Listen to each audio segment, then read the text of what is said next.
হযরত ইবনে ওমর ইবনে আব্দুল আজিজ রাহমাতুল্লাহি আলাইহি,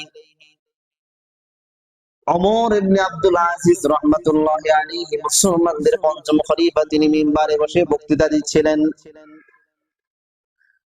বক্তৃতা দিয়ে তিনি নিজেও কাঁদলেন, মানুষদেরকেও তিনি কাঁদালেন। কাঁদতে কাঁদতে তিনি তার দাড়ি মুবারক ভিজিয়ে ফেললেন। অবশেষে তিনি এত পরিমাণে কান্নাকাটি করলেন, তিনি অজ্ঞান হয়ে গেলেন। জ্ঞান যখন ফিরে এলো, তখন তিনি বললেন, হে লোক সকল, বেহুশ হওয়ার পর আমি স্বপ্ন দেখলাম, কিয়ামত কায়েম হয়ে গিয়েছে, মিজান স্থাপন করা হয়েছে, পুলসিরাত স্থাপন করা হয়েছে। একজন দীর্ঘ শীর্ণকায় ব্যক্তিকে আনা হয়েছে, সহজেই তার হিসাব নেওয়া হলো। তারপর সে ডানপন্থীদের জান্নাতীদের সাথে আবার মিলিত হয়ে গেল। আমি জিজ্ঞাসা করলাম এই লোককে, বলা হলো ইনি হলেন হযরতে সিদ্দিক আকবর আবু বকর রাদিয়াল্লাহু তাআলা আনহু। সুবহানাল্লাহ। এরপর একজন দীর্ঘ দেহের অধিকারী ব্যক্তিকে আনা হলো, সহজেই তার হিসাব নেওয়া হলো। তারপর সে ডানপন্থী অর্থাৎ জান্নাতে গিয়ে সে মিলিত হয়ে গেল। আমি জিজ্ঞাসা করলাম ইনি কে, বলা হলো ইনি হলেন হযরতে ওমর। এরপরে তৃতীয় আরেকজন ব্যক্তিকে আনা হলো, তার হিসাব সহজ করা হলো, হিসাব সহজেই তার নেওয়া হলো। সেও জান্নাতীদের সাথে গিয়ে মিলিত হলো। তার নাম উল্লেখ করেননি, তবে উপস্থিতি লোকদের ধারণা স্বয়ং ওমর ইবনে আব্দুল আজিজ রাহমাতুল্লাহি আলাইহি তিনি হবেন এই ব্যক্তি। সুবহানাল্লাহ। উপস্থিত লোকদের ধারণা যে উনি এটা বলেছেন, আরেকজন ব্যক্তিকে উঠানো হয়েছে, কিন্তু তিনি তার নামটা উল্লেখ করেননি।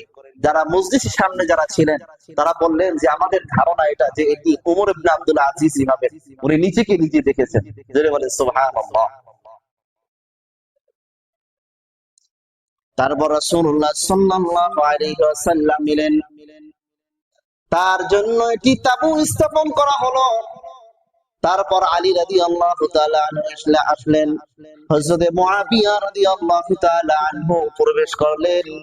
কিছুক্ষণ পর আলী রাদিয়াল্লাহু তাআলা আনহু হাসতে হাসতে বের হয়ে গেলেন, আর তিনি বলছিলেন আমার পক্ষ থেকে ফয়সালা হয়েছে।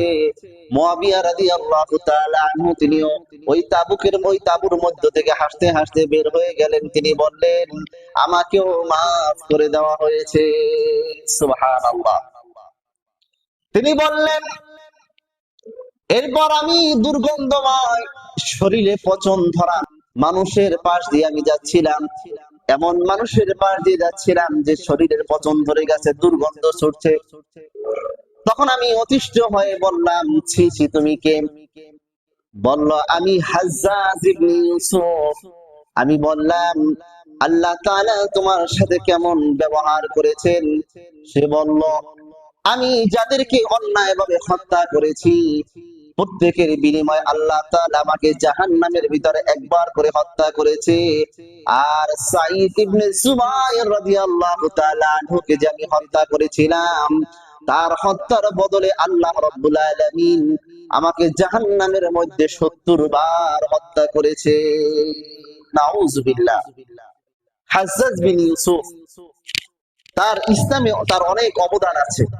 আবার সে একজন জালিম বাদশাহ ছিল, অনেক বড় বড় সাহাবীদেরকে সে হত্যা করেছে। জালিম বাদশাদের মধ্যে অন্যতম একজন। আবার সে কোরআন শরীফের জবর জের পেশ এগুলো সে হাজ্জাজ বিন ইউসুফ দিয়েছে। কে দিয়েছে? হাজ্জাজ বিন ইউসুফ দিয়েছে। মানে প্রত্যেকটা মানুষের তো কিছু ভালো কাজ থাকে, কিছু খারাপ কাজ থাকে। যখন সে সাহাবীদেরকে হত্যা করেছে, এরপর যখন সে মৃত্যুবরণ করবে ওই সময় সে বলেছে আল্লাহর কাছে আমি ক্ষমা চাচ্ছি, কারণ আল্লাহ তাআলা তো গফুরুর রহিম।